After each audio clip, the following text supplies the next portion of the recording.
Hello everyone. In the previous video we have discussed rule 1.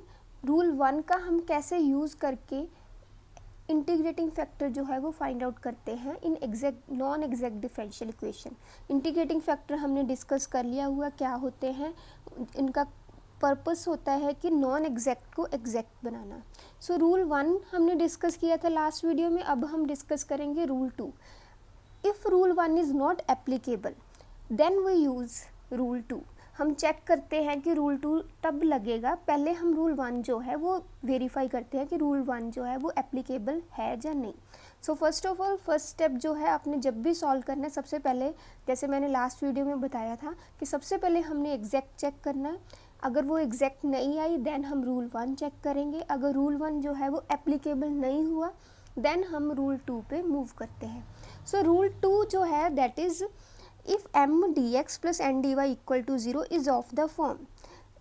अगर हमारी differential equation जो है हम उसको इस फॉर्म में लिख सकते हैं. What is this form?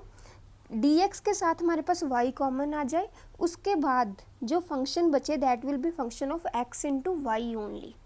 x into y की फॉर्म में ही बचे. जैसे मेरे पास x इंटू वाई हो सकता है, एक्स स्क्र वाई स्क्र हो सकता है, एक्स क्यूब वाई क्यूब हो सकता है.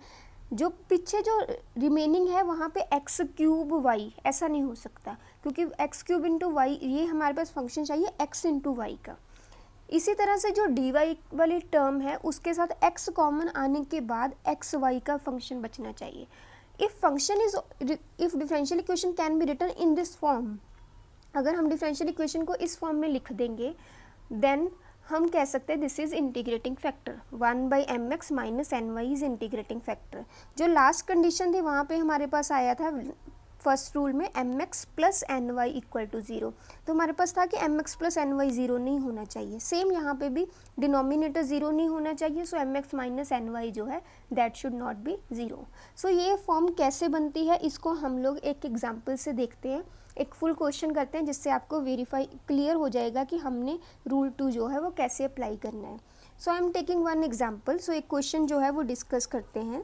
क्वेश्चन ले रही हूँ मैं x y square plus 2x square y cube into d x plus x square y minus x cube y square into d y equal to 0. So this is the differential equation. आपको इसका solution find out करना है. So solution जो है वो मैंने find out करना है. सो सोल्यूशन फाइंड आउट करने के लिए मैं अगर देखूँगी एग्जैक्ट का पार्ट जो है वो यूज़ हो सकता है because this can taken as m और this part can be taken as n. So सबसे पहले मैंने रूल 2 पे मूव नहीं करना. सबसे पहले मैंने चेक करना है कि इक्वेशन जो है दैट इज़ एग्जैक्ट और नॉट. मैंने फाइंड आउट करना है curly m by curly y and curly n by curly x. So मैंने फाइंड आउट किया curly m by curly y. With respect to y मैंने m का डेरिवेटिव लेना है. x को मैंने कांस्टेंट ट्रीट करना है. So x is constant, y square का हो जाएगा 2y, 2x square is constant, y cube will B 3y square. So it will B 2xy plus 6x square y square. So this is curly m by curly y. Now I will find curly n by curly x. So curly n by curly x that will be 2x into y. Y is constant minus it will be 3x square y square.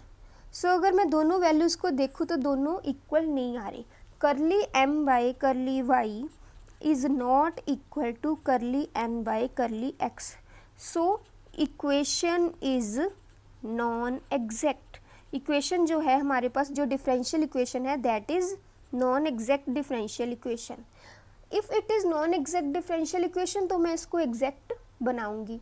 So exact बनाने के लिए हमने क्या करते हैं first rule का use. So first of all मैं check करूँगी रूल 1 एप्लीकेबल है या नहीं. सो व्हाट वाज रूल 1? रूल 1 था मेरे पास, हमारे पास मैंने डिफरेंशियल इक्वेशन दोबारा नोट डाउन कर ली है. रूल 1 था कि हमारे पास यहाँ पे सेम डिग्री वाली टर्म होनी चाहिए, होमोजीनियस होना चाहिए. होमोजीनियस मीन्स डिग्री सेम होनी चाहिए. इफ़ कॉस साइन इन्वॉल्वमेंट नहीं है तो डिग्री हम देखते हैं. तो यहाँ पे मेरे पास टोटल डिग्री है 3, 2 और 1. यहाँ पे मेरे पास डिग्री है 5. यहाँ पे मुझे आगे देखने की ज़रूरत ही नहीं है. 3 और 5 सेम नहीं आए, it means rule 1 is not applicable. So rule 1 से हम क्वेश्चन सॉल्व नहीं कर सकते। Now we move to rule 2। अब हम चेक करते हैं कि रूल 2 एप्लीकेबल है या नहीं। सो रूल 2 चेक करने के लिए हमें dx केस में से जो हमारे पास m वाली टर्म है उसमें से y कॉमन लेना है। सो पहले तो y कॉमन आना चाहिए। सो y कॉमन आ रहा है, देखो x y plus 2x square y square, we are left with this term, plus यहाँ से हमारे पास x कॉमन होना चाहिए। So x into x y minus x square y square into d y equal to 0। So we are left with this equation.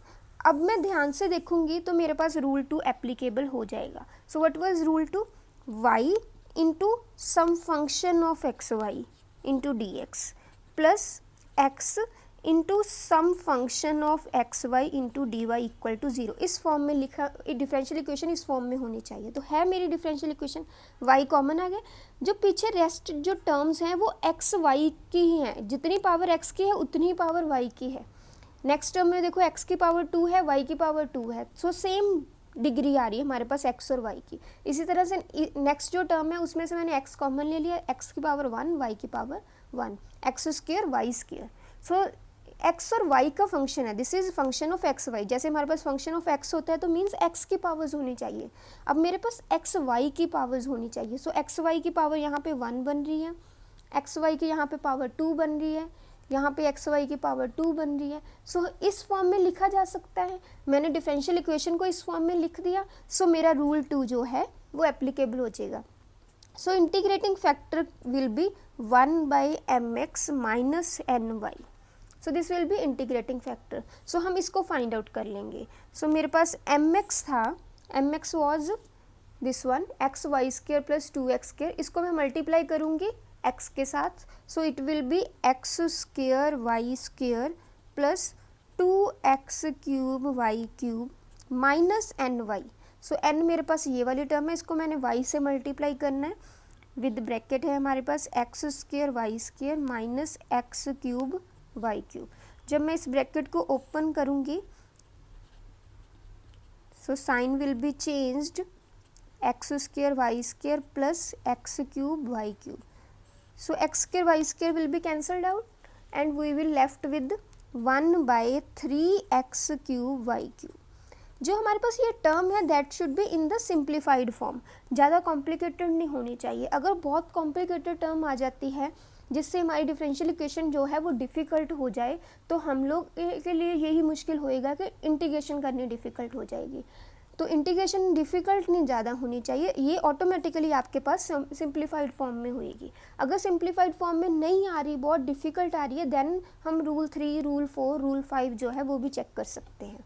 सो मेरे पास ये integrating factor आ गया, this was the differential equation. अब मैं क्या करूँगी, इंटीग्रेटिंग फैक्टर को differential equation से मल्टीप्लाई, और मल्टीप्लाई करने के बाद जो मेरे पास इक्वेशन आएगी उसका सोल्यूशन फाइंड आउट करूँगी, because that differential equation is the exact differential equation.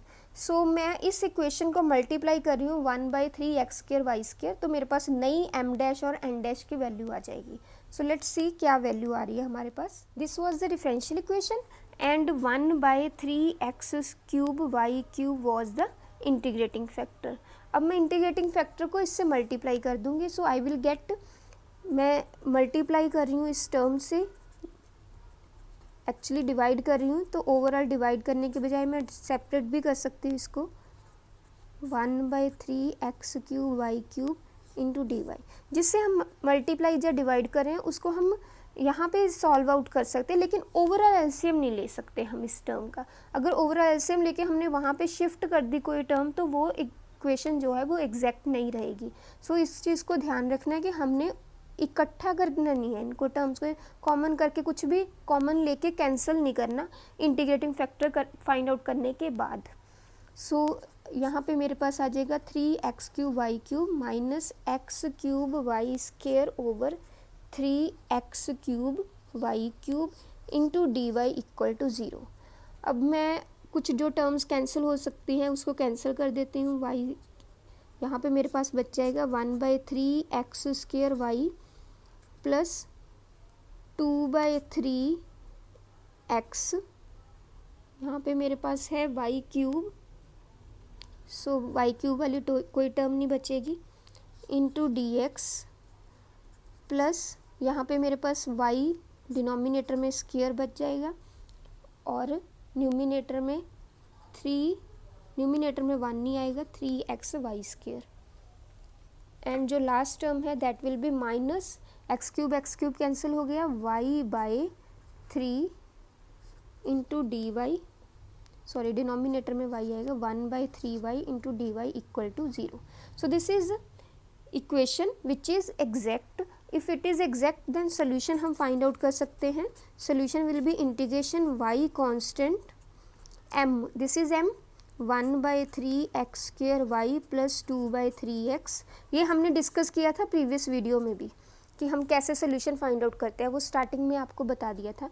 Plus यहाँ पे हमने टर्म्स ऑफ एन डैश लेनी है जिसमें x नहीं है, तो यहाँ पे x की इन्वॉल्वमेंट है, ये टर्म नहीं आएगी। दिस टर्म जो है that will be consider with sign, हमने साइन के साथ लेनी है इसको, -1/3y into d y equal to constant. So हम सोल्यूशन फाइंड आउट कर लेंगे y को कांस्टेंट लेके इस पार्ट में।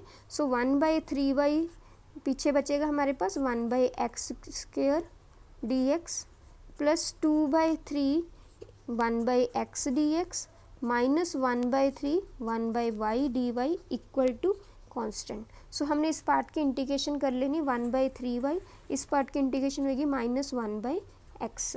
यहाँ पे हमारे पास आ जाएगा 2/3 log mod x minus 1/3 log mod y equal to constant. Constant को हम log c भी लिख सकते हैं अगर हमें टर्म्स जो है वो कंबाइन करनी है देन। और यहाँ पे हमारे पास 1/3 जो है वो 3 कॉमन आ रहा है, 3 में शिफ्ट कर देती हूँ इस साइड, तो हमारे पास -1/x y plus 2, in terms को भी मैं कंबाइन कर सकती हूँ पर बाद में कर लेते हैं, minus log y equal to 3c। 3c को मैं सम अदर कांस्टेंट पुट कर देती हूँ, सपोज a पुट कर दिया। इन दोनों को अब मैं कंबाइन कर सकती हूँ, जैसे ये 2 है, मैं 2 को इसको पावर में शिफ्ट कर सकती हूँ। सो -1/xy यहाँ पे मैं लिख सकती हूँ log x² y equal to a। तो हम यहाँ पे भी क्वेश्चन छोड़ सकते हैं, या फिर इसको और भी सिंप्लीफाई कर सकते हैं। लॉग अगर मूव करना हो रिमूव कर सकते हैं एक्सपोनेंट लेके, यहाँ पे भी छोड़ देंगे, that will be also correct answer. So in this way we will solve equations by rule 1। So अगर हमें रूल 1 आ जाता है तो रूल 1 पहले हमने चेक करना है एप्लीकेबल है या नहीं। अगर एप्लीकेबल है देन हमने इस मेथड से क्वेश्चन जो है वो सॉल्व करने हैं। If you have any doubt you can ask me in comment section. In the next video we will do rule 3 and rule 4. जो rule 3 है और rule 4 है they are similar rules, एक जैसे ही होते हैं, थोड़ा सा डिफरेंस होता है, तो दोनों रूल्स जो हैं वो हम एक साथ करेंगे नेक्स्ट वीडियो में।